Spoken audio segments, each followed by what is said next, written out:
Apresentar aqui o projeto da luva eletrônica para controle de mão robótica. Bom, o objetivo principal do nosso projeto é encontrar modelos matemáticos para os movimentos de agarre, para futuramente a gente conseguir implementar esses modelos na mão robótica da UNB. Bom, para conseguir esses modelos, a gente fez uma luva eletrônica que tem vários sensores, entre eles sensores de força na ponta dos dedos e as MPU 6050 que tem acelerômetros e giroscópio nas falanges. Bom, vamos falar sobre o sensor de força. A gente utilizou um sensor de força resistivo, então para fazer a leitura a gente faz um divisor de tensão, fazemos um conversor AD, um filtro de média móvel para reduzir a variação da leitura, fizemos uma função de calibração que vai nos retornar a força em newtons para compor nossa base de dados. Bom, sobre a calibração, a gente fez vários testes, a gente fez testes com recobrindo o sensor com silicone e o teste só com o sensor mesmo, sem o silicone, e a gente percebeu que com o silicone a leitura dos dados é muito mais precisa, o desvio padrão é menor, a variação é menor da leitura, e isso ajuda demais na hora de aproximar essa resposta do sensor a uma curva ou a uma reta. Por exemplo, aqui a gente fez o gráfico do sensor que está localizado no mamelar e no indicador, e a gente fez, nesse caso, uma aproximação de uma reta, e a gente obteve uma correlação de acima de 0,9, ou seja, uma boa correlação. Logo, é possível estimar o peso em função da voltagem nos sensores de força resistivos. E nesse sentido, né, a gente fez a equação para todos os sensores do dedo indicador, do dedo médio, do dedo anular, e obtivemos correlações acima de 0,9. Vamos falar também sobre o módulo MPU 6050. Para fazer a leitura deles, utilizamos um módulo de multiplexação do canal I2C.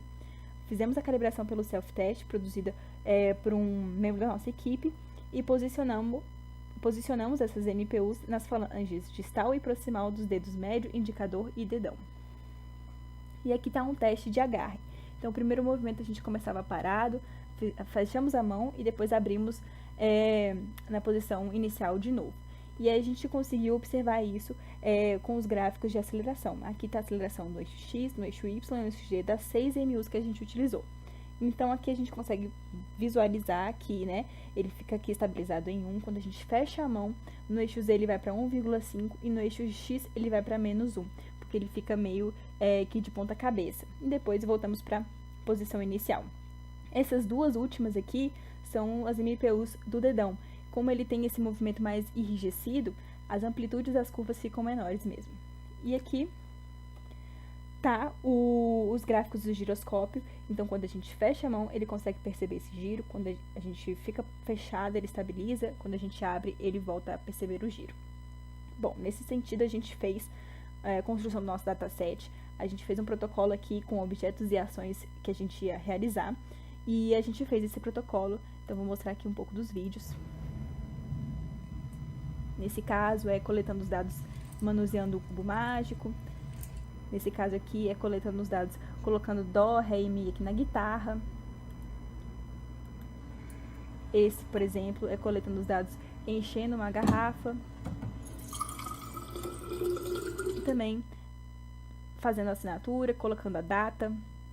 Então, realizamos vários movimentos como esses, várias vezes, e compomos nosso dataset. A gente realizou cada movimento 4 vezes e compomos nosso dataset. Bom, resultado do nosso treinamento. A gente treinou esses dados, né, no software Weka com o algoritmo de Simple Logistic, que é uma regressão logística para multiclasse, que é o nosso caso. Então, aqui a gente teve 19.975 dados, tivemos 60 atributos, muitos atributos, e recebemos uma acurácia muito alta de 99,7%. Ele errou muito pouco, 17 vezes. E aqui está a nossa matriz confusão. Então, aqui dá para ver o quanto ele acertou, né? Aqui a diagonal é os que ele acertou que realmente estavam certos. Então, ele acertou bastante. E aqui, nesse algoritmo, ele nos retorna as equações para cada classe. Ou seja, nossos modelos matemáticos que foram falados no início. Então, aqui estão equações aqui de apenas multiplicação e soma, com cada parâmetro. Esses parâmetros são a aceleração nos eixos X, Y, Z, as forças, e a gente coloca, né, esses dados, esses parâmetros na equação, e o resultado que tiver o maior, né, valor, que vai ser a classe que vai ser predita. Então, aqui tá as nossas 9 equações. Obrigada!